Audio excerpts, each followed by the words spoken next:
রাসূলুল্লাহর শানে বেয়াদবি করে তারা হয় মুরতাদ, ঈমান থাকে না মুরতাদ। আর মুরতাদকে ইসলামী কান্ট্রি হলে তাকে হত্যা করা ওয়াজিব ওয়াজিব ওয়াজিব ওয়াজিব।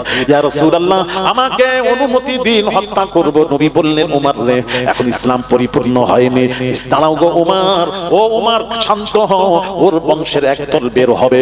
নবীজি বলছেন, হাদিসটা বুখারীর, ইয়াহদিরু আহাদুকুম সালাতাহু মা'a সালাতিহিম সিয়ামাহু মা'a সিয়ামিহিম।